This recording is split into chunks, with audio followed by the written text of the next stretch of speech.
ನಮ್ಮ ನಾಡಿನಲ್ಲಿ ಹಲವಾರು ಪ್ರತಿಭಾವಂತರು ವಿವಿಧ ಕ್ಷೇತ್ರಗಳಲ್ಲಿದ್ದಾರೆ. ಈ ಪ್ರತಿಭಾವಂತ ಕಲಾವಿದರ ಉತ್ತೇಜನಕ್ಕಾಗಿ ನಮ್ಮ ಬಾನುಲಿ ಪ್ರಸ್ತುತಪಡಿಸುತ್ತಿದೆ ಪ್ರತಿಭಾವಿಲಾಸ. ಪ್ರತಿಭಾವಿಲಾಸ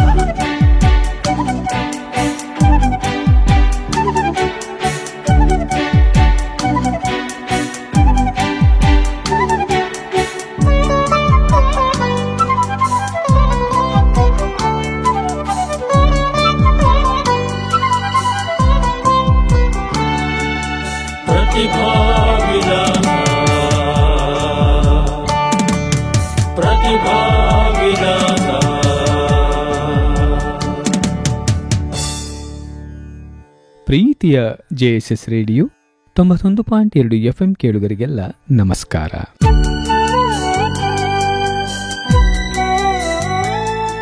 ನಾನು ನಿಮ್ಮ ಬಾನುಲಿ ಗೆಳೆಯ ಶಿವಕುಮಾರ್. ಪ್ರತಿಭಾ ವಿಲಾಸ ಸರಣಿ ಕಾರ್ಯಕ್ರಮಕ್ಕೆ ಆತ್ಮೀಯವಾದ ಸ್ವಾಗತ. ಇಂದಿನ ಪ್ರತಿಭಾ ವಿಲಾಸ ಕಾರ್ಯಕ್ರಮದಲ್ಲಿ ನಮ್ಮ ಜೊತೆಗಿದ್ದಾರೆ ನಮ್ಮ ಮೈಸೂರಿನ ಬಹುಮುಖ ಪ್ರತಿಭೆಯಾದ ವಿದುಷಿ ಶ್ರೀಮತಿ ಸೌಜನ್ಯ ಪ್ರಭಾಕರ್ ಅವರು. ಭರತನಾಟ್ಯ, ಸಂಗೀತ ಹಾಗೂ ಕರಾಟೆ ಕ್ಷೇತ್ರದಲ್ಲಿ ಹಲವು ಸಾಧನೆಗಳನ್ನು ಮಾಡಿರುವ ಇವರಿಗೆ ರಾಷ್ಟ್ರ ಮತ್ತು ಅಂತಾರಾಷ್ಟ್ರೀಯ ಮಟ್ಟದ ಪ್ರಶಸ್ತಿ ಮತ್ತು ಪುರಸ್ಕಾರಗಳು ಲಭಿಸಿವೆ. ಇವುಗಳಲ್ಲಿ ಪ್ರಮುಖವಾಗಿ ರಾಜ್ಯ ಮಟ್ಟದ ಬಾಲಶ್ರೀ ಮತ್ತು ಕಲಾಶ್ರೀ ಪ್ರಶಸ್ತಿ, ಯುವ ಸಬಲೀಕರಣ ಮತ್ತು ಕ್ರೀಡಾ ಇಲಾಖೆಯ ಅತ್ಯುತ್ತಮ ಕ್ರೀಡಾ ಪ್ರಶಸ್ತಿ, ಕರ್ನಾಟಕ ಕಲಾಶ್ರೀ ಪ್ರಶಸ್ತಿ, ಕಲಾಭೂಮಿ ರಾಜ್ಯೋತ್ಸವ ಪ್ರಶಸ್ತಿ, ನಾಲ್ವಡಿ ಕೃಷ್ಣರಾಜ ಒಡೆಯರ ಸದ್ಭಾವ ಪ್ರಶಸ್ತಿ ಹಾಗೂ ಅಂತಾರಾಷ್ಟ್ರೀಯ ಸೌತ್ ಏಷಿಯಾ ಕರಾಟೆ ಚಾಂಪಿಯನ್ಸ್ನಲ್ಲಿ ಭಾರತವನ್ನು ಪ್ರತಿನಿಧಿಸಿ ಒಂದು ಚಿನ್ನದ ಪದಕ ಹಾಗೂ ಒಂದು ಬೆಳ್ಳಿಯ ಪದಕವನ್ನು ಪಡೆದಿರುತ್ತಾರೆ. ಇಂತಹ ಪ್ರತಿಭಾನ್ವಿತರಾದ ವಿದುಷಿ ಶ್ರೀಮತಿ ಸೌಜನ್ಯ ಪ್ರಭಾಕರ್ ಅವರು ಇವತ್ತಿನ ಪ್ರತಿಭಾ ವಿಲಾಸದ ಅತಿಥಿ. ಬನ್ನಿ ಅವರನ್ನ ಕಾರ್ಯಕ್ರಮಕ್ಕೆ ಸ್ವಾಗತಿಸೋಣ. ಮೇಡಮ್, ಕಾರ್ಯಕ್ರಮಕ್ಕೆ ಆತ್ಮೀಯವಾದ ಸ್ವಾಗತ. ಎಲ್ಲರಿಗೂ ನಮಸ್ಕಾರ. ಇತ್ತೀಚೆಗೆ ಹೆಣ್ಣು ಮಕ್ಕಳು ಅಂದಾಗ ಹಲವಾರು ಕ್ಷೇತ್ರಗಳಲ್ಲಿ ಸಾಧನೆ ಮಾಡೋದನ್ನು ನಾವು ನೋಡಿದ್ದೀವಿ. ಆದರೆ ತಾವು ಮೂರು ಕ್ಷೇತ್ರಗಳಲ್ಲಿ ಸಾಧನೆ ಮಾಡಿದ್ದೀರಿ. ಇದು ಬಹಳ ವಿಶೇಷ ಅಂತ ನನಗನ್ಸುತ್ತೆ. ಸೊ ಹಾಗಾಗಿ ಬಹಳ ಸಂತೋಷ ಆಗುತ್ತೆ ತಮ್ಮ ಜೊತೆ ಈ ದಿನ ಮಾತನಾಡಲಿಕ್ಕೆ.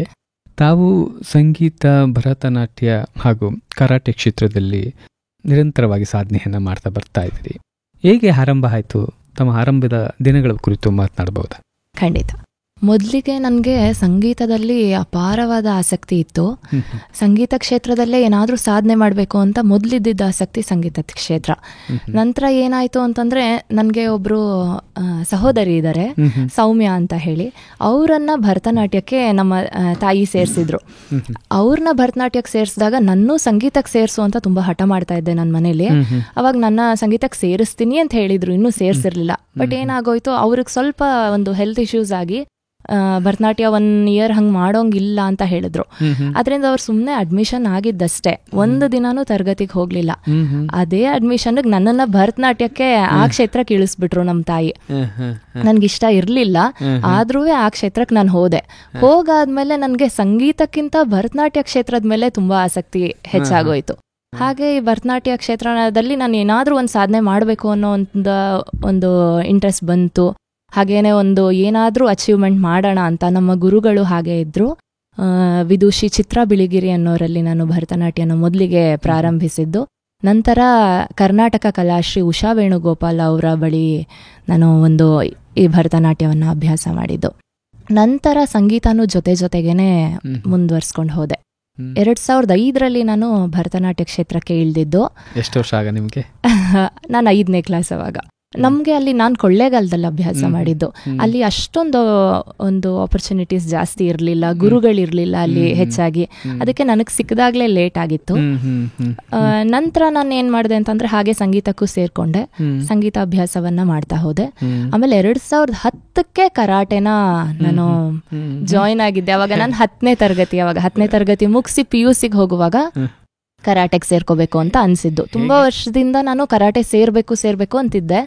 ನಮ್ಮ ತಾಯಿಯವರು ಹುಡುಕ್ತಾ ಇದ್ರು, ಎಲ್ಲಿದೆ ಕ್ಲಾಸು ಏನು ಗೊತ್ತಿಲ್ಲ ಅನ್ನೋ ತರನೇ ಇತ್ತು.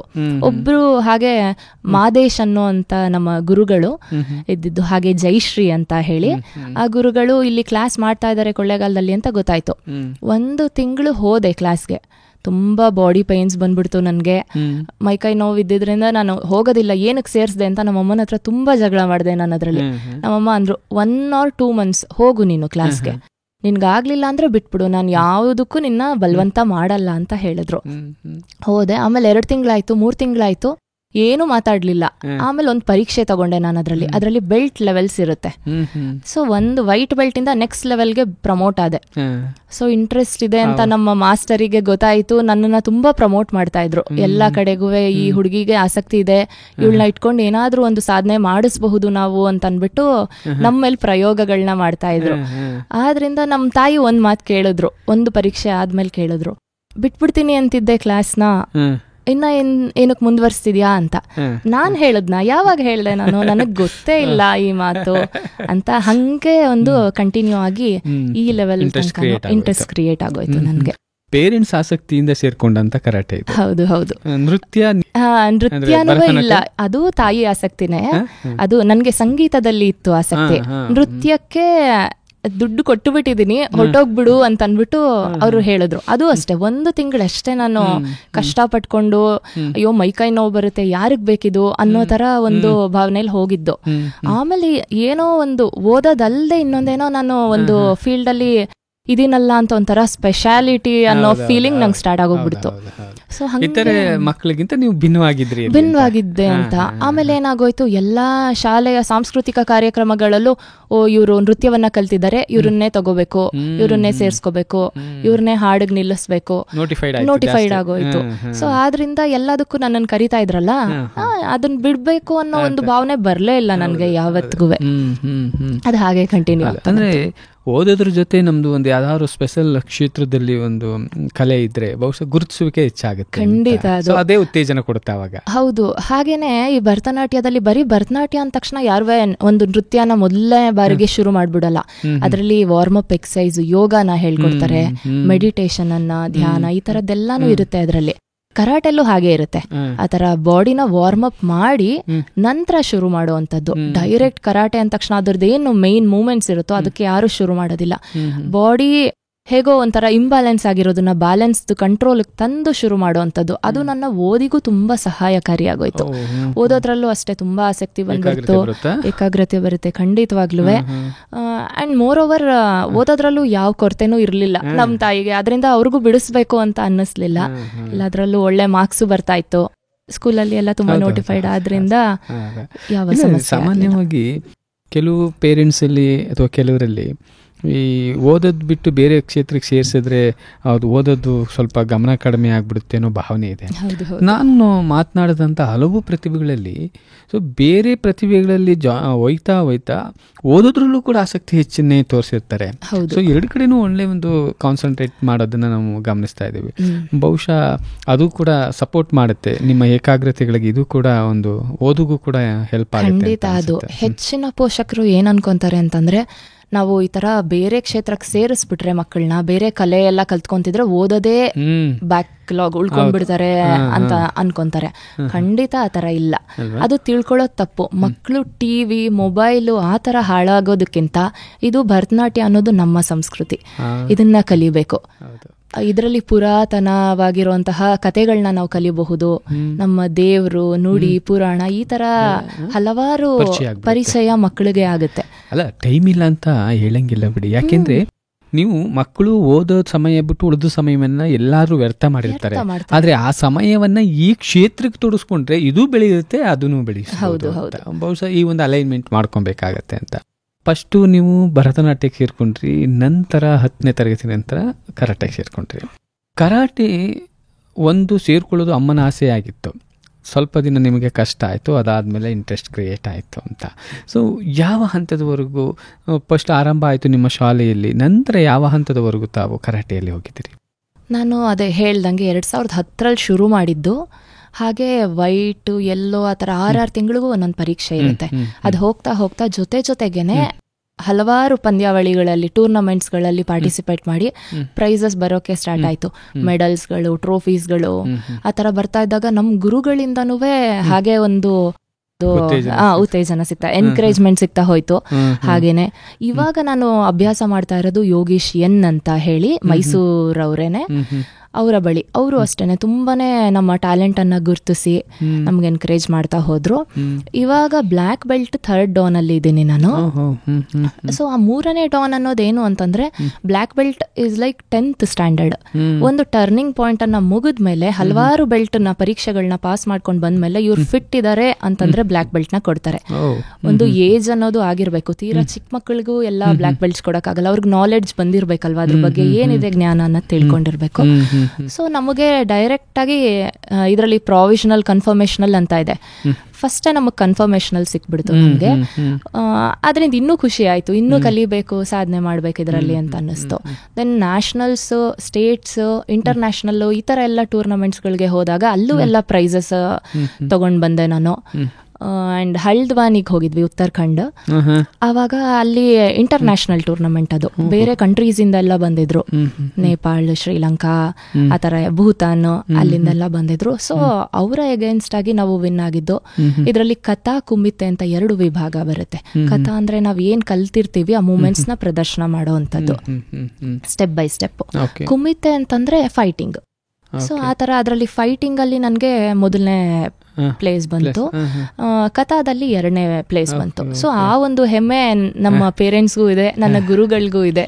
ಸೊ ಇದು ಎನ್ಕರೇಜ್ಮೆಂಟ್ ಕೊಡ್ತಾ ಇನ್ನೂ ಕಂಟಿನ್ಯೂಸ್ ಮಾಡೋಂಗೆ ಆಯ್ತು. ಈಗ ಜಿಲ್ಲಾ, ರಾಜ್ಯ ಮತ್ತು ರಾಷ್ಟ್ರ, ಅಂತಾರಾಷ್ಟ್ರೀಯ ಮಟ್ಟದಲ್ಲಿ ತಾವು ಭಾಗವಹಿಸುವಂತ ಅವಕಾಶ ಸಿಕ್ತು. ಸೊ ಅದರಲ್ಲಿ ಬಹುಮುಖ್ಯವಾಗಿ ಅಂತಾರಾಷ್ಟ್ರೀಯ ಮಟ್ಟದಲ್ಲಿ ಅಂತಾರಾಷ್ಟ್ರೀಯ ಸೌತ್ ಏಷ್ಯಾ ಕರಾಟೆ ಚಾಂಪಿಯನ್ಸ್ನಲ್ಲಿ ತಾವು ಒಂದು ಚಿನ್ನ ಮತ್ತೆ ಬೆಳ್ಳಿಯನ್ನ ಪಡ್ಕೊಂಡಿದ್ದೀರಿ. ಅದು ಭಾರತವನ್ನ ಪ್ರತಿನಿಧಿಸಿದಿರಿ. ಸೊ ಇದ್ರ ಬಗ್ಗೆ ತಾವು ಹೇಳೋದಾದ್ರೆ? ಅದಕ್ಕೆ ತಯಾರಿನ ತುಂಬಾ ಹೆಚ್ಚಾಗೆ ನಡೆಸಿದ್ವಿ ನಾವು.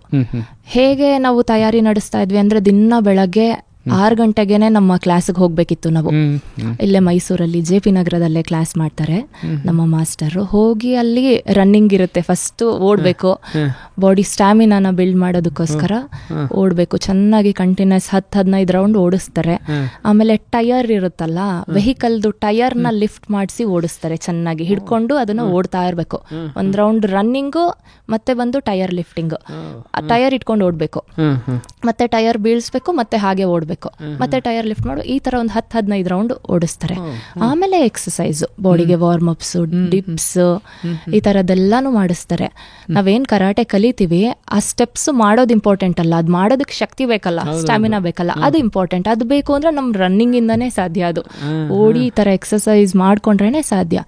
ಅದು ಆರೋಗ್ಯಕ್ಕೂ ತುಂಬಾ ಒಳ್ಳೇದು. ಸೊ ಆ ತರ ಒಂದು ತಯಾರಿನ ನಡೆಸಿ ಹೋಗಿದ್ವಿ ನಾವು. ಅಂಡ್ ಅಲ್ಲಿ ರೆಫ್ರಿನೂ ನಾನು ಮಾಡಿದ್ದೆ, ಇಸ್ ಲೈಕ್ ಜಡ್ಜ್. ಹಲ್ದ್ವಾನಿಯಲ್ಲಿ ಜಡ್ಜ್ ಆಗುನು ನಾನು ಭಾಗವಹಿಸಿದ್ದೆ. ಅಂತಾರಾಷ್ಟ್ರೀಯ ಮಟ್ಟದಲ್ಲಿ ಮೊದಲನೇ ಈ ಚಿನ್ನ ತಗೊಳ್ತೀರಿ, ಅವಾಗ ಏನ್ ಅನಿಸ್ತು ತಮಗೆ? ಫಸ್ಟ್ ಭಯ ಇತ್ತು, ತುಂಬಾ ಜನ ಆಪೋನೆಂಟ್ಸ್ ಇದ್ರಲ್ಲ. ಸೊ ಫೈನಲಿ ಏನಾಯ್ತು, ಒಬ್ರ ಮೇಲೆ ಒಬ್ರು ಲೆವೆಲ್ ಬೈ ಲೆವೆಲ್ ಕ್ಲಿಯರ್ ಮಾಡ್ತಾ ಮಾಡ್ತಾ ಫೈಟಿಂಗ್ ಆಡ್ತಾ ಒಂದು 4-5 ರೌಂಡ್ಸ್ ಫೈಟ್ ಆಡೋಕಿತ್ತು. ಸೊ ಫೈನಲಿ ಏನಾಯ್ತು ಅಂತಂದ್ರೆ ಇಂಡಿಯನ್ ಮೇಲೆನೆ ನನ್ಗೂ ಬಂತು ಫೈಟ್, ಮೈಸೂರ್ ಅವ್ರೇನೆ. ಸೊ ದೆನ್ ಏನಾಗಲ್ಲ, ಇಷ್ಟು ಲೆವೆಲ್ಸೇ ಕ್ಲಿಯರ್ ಮಾಡ್ಕೊಂಡು ಬಂದಿದ್ದೀನಿ, ಇನ್ 1 ಲೆವೆಲ್ ಏನೂ ಆಗೋದಿಲ್ಲ ಅಂತ ಅನ್ಬಿಟ್ಟು ಕ್ಲಿಯರ್ ಮಾಡಿದೆ. ಸೊ ನನ್ಗೆ ಅದು ಚಿನ್ನದ ಪದಕ. ಇದು ಅಂತಾರಾಷ್ಟ್ರೀಯ ಮಟ್ಟದ್ದು ಫೈಟ್ ಅಂದಾಗ ಬೇರೆ ಬೇರೆ ರಾಷ್ಟ್ರಗಳ ಜೊತೆ ಇರುತ್ತಾ ಅಥವಾ ಇಂಟರ್ನಲ್ ಅಲ್ಲೂ ಇರುತ್ತೆ? ಹೇಗೆ? ಇಂಟರ್ನಲ್ಲೂ ಇರುತ್ತೆ, ಇಂಟರ್ನ್ಯಾಷನಲ್ ಇರುತ್ತೆ. ಎಲ್ಲರಿಗೂ ಇನ್ವೈಟ್ ಮಾಡ್ತಾರೆ ಅವರು. ಎಷ್ಟು ಜನ, ಯಾವ ಕಂಟ್ರಿಯಿಂದ ಎಷ್ಟು ಜನ ಬೇಕಾದ್ರೂ ಬರಬಹುದು. ಇದು ಹೇಗಿರುತ್ತೆ ಅಂತಂದ್ರೆ ಅವರ ವೆಯ್ಟ್, ಹೈಟ್, ಕ್ಯಾಟಗರಿ ವೈಸ್ ಆ ತರ ಬರುತ್ತೆ. ಲೈಕ್ ಬೆಲ್ಟ್, ಇವಾಗ ನಾವು ಬ್ಲ್ಯಾಕ್ ಬೆಲ್ಟ್ಸ್ ಅಂತಂದ್ರೆ ನಮ್ನ ವೈಟ್ ಬೆಲ್ಟ್ ಜೂನಿಯರ್ಸ್ ಮೇಲೆ ಬಿಡೋದಿಲ್ಲ ಪಂದ್ಯಕ್ಕೆ, ಬ್ಲ್ಯಾಕ್ ಬೆಲ್ಟ್ಸ್ ಮೇಲೆ ಬಿಡ್ತಾರೆ. ನನ್ನ ವೆಯ್ಟ್ ಕ್ಯಾಟಗರಿ ಇಷ್ಟಿದೆ ಅಂತಂದ್ರೆ ನನ್ನ ವೆಯ್ಟ್ ಅವ್ರ ಜೊತೆನೆ, ಲೈಕ್ 40 to 45, 45 to 50 ಈ ತರ ಕ್ಯಾಟಗರಿಲೇ ಬಿಡ್ತಾರೆ. ಅದು 40 kg ಇರೋರ್ನ 60-70 kg ಮೇಲೆ ಬಿಡೋದಿಲ್ಲ. ತೀರಾ ಯಾರು ಅಪೋನೆಂಟ್ಸ್ ಇಲ್ಲ ಅಂದ್ರೆ ಒಂದು ಮಾಡೋ ಚಾನ್ಸಸ್ ಇರುತ್ತೆ. ಸೊ ಆ ವೆಯ್ಟ್ ಕ್ಯಾಟಗರಿಲಿ ಎಷ್ಟು ಜನ ಬೇಕಾದ್ರೂ ಪಾರ್ಟಿಸಿಪೇಟ್ ಮಾಡಬಹುದು. ಈ ಅಂತಾರಾಷ್ಟ್ರೀಯ ಮಟ್ಟದ ಒಂದು ಚಾಂಪಿಯನ್ಸ್ ಅಲ್ಲಿ ಎಷ್ಟು ಜನ ಭಾಗವಹಿಸಿದ್ರು ನೀವು ಚಿನ್ನವನ್ನ ಪಡ್ಕೊಂಡಂತ ಜಾಗದಲ್ಲಿ? ಅಂದ್ರೆ ಈ ಒಂದು ಕಾಂಪಿಟೇಷನ್ಗೆ 100 ಜನನೇ ಭಾಗವಹಿಸಿದ್ರು. ನನ್ನ ಒಂದು ಇದಕ್ಕೆ ಒಂದು 8 ಜನ ಇದ್ರು. ನಿಮ್ಮ ಹಾ, ಅಂದ್ರೆ ಅದು ಇಬ್ರಿಗೆ ತರ ಬಂದು ಒಂದು 4 ಲೆವೆಲ್ ಕರೆಕ್ಟ್ ಆ ತರ 4 ಒಂದು ಫೈಟ್ 4 ಟೈಮ್ಸ್ ನಾನು ಆಡೋ ಹಂಗೆ ಆಯ್ತು. ಸೊ ವಿನ್ ಆದ್ರಿ. ಬಹಳ ಖುಷಿ ಕೊಡ್ತಾ ಹೇಗೆ ಇನ್ನು ಹೋಗ್ಲಿ. ಹೌದು, ಈ ತರ ಟೂರ್ನಮೆಂಟ್ಸ್ ಗಳಲ್ಲಿ ಭಾಗವಹಿಸ್ಬೇಕು ಅಂತ ತುಂಬಾ ಅನ್ನಿಸ್ತು ನನ್ಗೆ. ಫಸ್ಟ್ ಟೈಮ್ ಹೋಗುವಾಗ ಭಯನೇ ಇತ್ತು. ನಂತರ ಗೆದ್ಮೇಲೆ ಎಲ್ಲಾರು ಗೆಲ್ತಿದಾರಲ್ಲ, ನಾನು ಗೆಲ್ಬಹುದಲ್ವಾ ಅಂತ ಬೇರೆ ಟೂರ್ನಮೆಂಟ್ಸ್ ಹುಡುಗರ್ದು ಇದು ನೋಡೋದಕ್ಕೆ ತುಂಬಾ ಇಂಟ್ರೆಸ್ಟಿಂಗ್ ಆಗಿರುತ್ತೆ. ಕಾಂಪಿಟೇಷನ್ಸ್ ಗಳು ತುಂಬಾ ಏಟ್ ಆಗುತ್ತೆ, ರಕ್ತ ಬರುತ್ತೆ. ಹಾ, ಅವರ ಎನರ್ಜಿ ಲೆವೆಲ್ಲೇ ಬೇರೆ ತರ ಇರುತ್ತೆ ಈ ತರ ಟೈಮಲ್ಲಿ. ಸೊ ತುಂಬಾ ರಫ್ ಫೈಟ್ ಇರುತ್ತೆ ಅವ್ರದ್ದು. ಸೊ ಅವರೇ ಆ ತರ ಎಲ್ಲ ಹಂಗ ಆಡ್ತಿರುವಾಗ ನಾವ್ ಯಾಕೆ ಮುನ್ನುಗ್ಬಾರ್ದು? ಹುಡುಗಿರು ಯಾವ್ದಕ್ಕೂ ಕಮ್ಮಿ ಇಲ್ಲ, ನಮ್ಮ ಫೈಟುವೆ ಆ ಲೆವೆಲ್ಗೆ ಟ್ರೈ ಮಾಡೋಣ ಅಂತ ಇತ್ತು. ಅಫ್ಕೋರ್ಸ್ ಬಾಡಿ ಗಾರ್ಡ್ಸ್ ಎಲ್ಲ ಹಾಕಿರ್ತಾರೆ, ಏನು ಏಟ್ ಆಗ್ಬಾರ್ದು ಅಂತ. ಅನೇಕ ಕಾಂಪಿಟೇಷನ್ಸ್ ಗಳಲ್ಲಿ ಏಟ್ ಆಗಿದೆ, ಅದ್ ಹಾಕಿನುವೆ ತಲೆಗೆ ಏಟ್ ಆಗಿರುತ್ತೆ, ಕಣ್ಣಿಗೆ ಏಟ್ ಆಗಿರುತ್ತೆ, ಆತರ ಎಲ್ಲಾನು ಆಗಿದೆ. ನಮಗೂ ಆತರ ಆಗಿರುತ್ತೆ. ಲೈಕ್ ಪಂಚ್ ಮಾಡ್ತಾರೆ, ಬಾಡಿ ಗಾರ್ಡ್ ಹಾಕಿರ್ತೀವಿ, ಸ್ಟಮಕ್ಗೆ ಪಂಚ್ ಮಾಡ್ತಾರೆ, ತುಂಬಾ ಹೆವಿ ಆಗಿ ಸ್ಟ್ರಾಂಗ್ ಆಗಿ ಮಾಡ್ತಾರೆ. ಅದನ್ನೆಲ್ಲ ತಡೆಯೋ ಕೆಪಾಸಿಟಿ ನಮಗಿರ್ಬೇಕು. ಅದೇ ಈ ವಾರ್ಮ್ ಅಪ್ ಡೈಲಿ ಕೊಡುವಂತ ವಾರ್ಮ್ ಅಪ್ ಎಕ್ಸಸೈಸ್ ಅಲ್ಲಿ ನಮಗೆ ಇರೋವಂಥದ್ದು. ಸೊ ನನ್ಗಲ್ಲಿ ವಿನ್ ಆದ್ಮೇಲೆ ತುಂಬಾನೇ ಖುಷಿ ಆಯ್ತು. ಮೊದ್ಲಿಗೆ ನಮ್ ತಾಯಿಗೆ ನಾನು ಕಾಲ್ ಮಾಡಿ ಹೇಳಿದ್ದು, ನಮ್ ಗುರುಗಳಿಗೂ ತುಂಬಾ ಖುಷಿ ಆಯ್ತು. ತಾಯಿಗೆ ಕಾಲ್ ಮಾಡಿ ಹೇಳಿದ್ದು, ಅವರು ಇಲ್ಲಿವರೆಗೂ ಒಂದು ಕರಾಟೆ ಕಾಂಪಿಟೇಷನ್ ಆಗ್ಲಿ ಕಾರ್ಯಕ್ರಮ ಆಗ್ಲಿ ನಾನು ಭಾಗವಹಿಸಿರೋದ್ ನೋಡೇ ಇಲ್ಲ. ಅಮ್ಮ ನೋಡೇ ಇಲ್ಲ. ಬೇರೆ ಬೇರೆ ಊರಿಗೆ ಹೊಟ್ಟೋಗ್ತಿದ್ದೆ ಅಲ್ವಾ ನಾನು, ಅವ್ರಿಗೆ ನೋಡೋಕೆ ಚಾನ್ಸೇ ಸಿಕ್ಕಿಲ್ಲ. ಇಲ್ಲಿ ಈಗ 2023 ಮಾಗಿ ಉತ್ಸವ ಪ್ಯಾಲೇಸ್ ಎದುರುಗಡೆ ಪ್ರತಿ ವರ್ಷ ಮಾಡ್ತಾರೆ ಮೈಸೂರಲ್ಲಿ. ಅದೊಂದೇ ಕಾರ್ಯಕ್ರಮಕ್ಕೆ ಬಂದಿದ್ದು. ಅಲ್ಲಿ ನಾವು ಡೆಮಾನ್ಸ್ಟ್ರೇಷನ್ ಕೊಟ್ವಿ ನಮ್ಮ ಗುರುಗಳ ಅಂಡರ್ ಅಲ್ಲಿ. ಟೈಲ್ಸ್ ಬ್ರೇಕಿಂಗು, ಹಾಗೆ ಸೆಲ್ಫ್ ಡಿಫೆನ್ಸ್ ಮಾಡುವಂಥದ್ದು ಹುಡುಗರ ಜೊತೆ. ಅಂಡ್ ದೆನ್ ಒಂದು ಇದನ್ನ ಸ್ಟೋನ್ ಅನ್ನ ಸ್ಟಮಕ್ ಮೇಲೆ ಇಟ್ಕೊಂಡು ಹೊಡಿಸ್ಕೊಂಡಿದ್ದು ಹ್ಯಾಮರ್ ಅಲ್ಲಿ ನನ್ನ ಹೊಟ್ಟೆ ಮೇಲೆ. ಮೊದಲು ನಮ್ಮ ಮಾಸ್ಟರ್ ಮಲ್ಗಿರ್ತಾರೆ ನೈಲ್ ಬೋರ್ಡ್ ಮೇಲೆ, ಮೊಳೆಗಳಿರುತ್ತೆ ಆ ಬೋರ್ಡು, ಅದ್ರ ಮೇಲೆ ನಮ್ಮ ಮಾಸ್ಟರ್ ಮೇಲೆ ಇನ್ನೊಂದು ಸ್ಟೂಡೆಂಟು, ನಂತರ ಅದ್ರ ಮೇಲೆ ನೈಲ್ ಬೋರ್ಡು, ಅದ್ರ ಮೇಲೆ ನಾನು 3 ಲೆವೆಲ್ ಬೈ ಲೆವೆಲ್. ಆಮೇಲೆ ಒಂದು ಕಲ್ಲು, ಕಡಪ ಕಲ್ಲನ್ನ ಇಟ್ಟು ಹ್ಯಾಮರ್ ಅಲ್ಲಿ ಸುತ್ತಿಗೆ ತಗೊಂಡು ಹೊಟ್ಟೆ ಮೇಲೆ ಹೊಡೆಯುವಂಥದ್ದು. ಅದನ್ನೇ ನೋಡಿರೋದು ನಮ್ಮ ತಾಯಿ, ಇನ್ಯಾವ ಕಾರ್ಯಕ್ರಮದಲ್ಲೂ ನೋಡಿಲ್ಲ. ಸಾಹಸಮಯ ದೃಶ್ಯಗಳು ಅದಮ್ಮ ನೋಡಿ ಏನಿಸ್ತು ಅವರಿಗೆ ಒಂಥರ ನಾನು ಇಷ್ಟು ವರ್ಷ ತುಂಬಾ ಮಿಸ್ ಮಾಡ್ಕೊಂಡ ಇದೆಲ್ಲ ನೋಡ್ಲಿಲ್ವ, ಎಲ್ಲ ಫೋನಲ್ಲಿ ವಿಡಿಯೋಸ್ಗಳು ಫೋಟೋಸ್ಗಳು ಅಷ್ಟೇ ನೋಡ್ತಾ ಇದ್ದಿದ್ದು, ನೇರವಾಗಿ ಅದೊಂದೇ ನೋಡಿದ್ದು. ಅವ್ರಿಗೆ ಖುಷಿ ಅನ್ನಕ್ಕಿಂತ ಆಶ್ಚರ್ಯ ಆಗೋಯ್ತು, ಅಯ್ಯೋ ನನ್ ಮಗಳು ಈ ತರ ಎಲ್ಲ ಮಾಡ್ತಿದ್ದಾಳ, ನಾನೇ ನೋಡಿಲ್ವಾ ಇಷ್ಟು ವರ್ಷ ಅಂತ ಅನ್ನಿಸ್ತು. ಯಾವ ಮಗಳು ಬೇಡ ಬೇಡ ಅಂತಿದ್ಲ, ಈ ಲೆವೆಲ್ಗೆ ಸಾಧ್ಯ, ಈ ಲೆವೆಲ್ಗೆ. ಅವ್ರು ಇವತ್ತಿಗೂ ಅದೇ ಮಾತಂತಾರೆ, ಬೇಡ ಅಂತಿದ್ದೆ ಅಲ್ವಾ ನೀನು, ಬೇಡ ಅಂತಿದ್ದೆ ಅಲ್ವಾ ಅಂತ ಸುಮ್ನೆ ರೇಗಿಸೋದಕ್ಕೆ ಆ ಮಾತನ್ನ ಅಂತಿರ್ತಾರೆ. ಹಾಗೇನೆ ಈಗ ಅಂತಾರಾಷ್ಟ್ರೀಯ ಮಟ್ಟದಲ್ಲಿ ಭಾಗವಹಿಸ್ತೀರಿ, ಪದಕಗಳನ್ನ ತಗೊಳ್ತೀರಿ, ನಂತರ ಇತ್ತೀಚೆಗೆ ಗಿನ್ನಿಸ್ ದಾಖಲೆಗೂ ಕೂಡ ಅದರಲ್ಲಿ ಭಾಗವಹಿಸ್ತೀರಿ. ಇದ್ರ ಬಗ್ಗೆ ದಯವಿಟ್ಟು. ಫೆಬ್ರವರಿ 8ನೇ ತಾರೀಕು ಚೆನ್ನೈನಲ್ಲಿ ಒಂದು ಅಫಿಷಿಯಲ್ ಅಟೆಂಪ್ಟ್ ಅನ್ನ ಗಿನ್ನಿಸ್ ವರ್ಲ್ಡ್ ರೆಕಾರ್ಡ್ ಇಟ್ಕೊಂಡಿದ್ರು. ಇದು ಆಲ್ ಓವರ್ ಇಂಡಿಯಾ ಮಾಡಿರುವಂತ ಮೊದಲನೇ ಪ್ರಯತ್ನ ಇದು. 2996 ಜನ ಇದರಲ್ಲಿ ಭಾಗವಹಿಸಿದ್ರು, ಆಲ್ ಓವರ್ ಇಂಡಿಯಾ ಬಂದಿದ್ರು.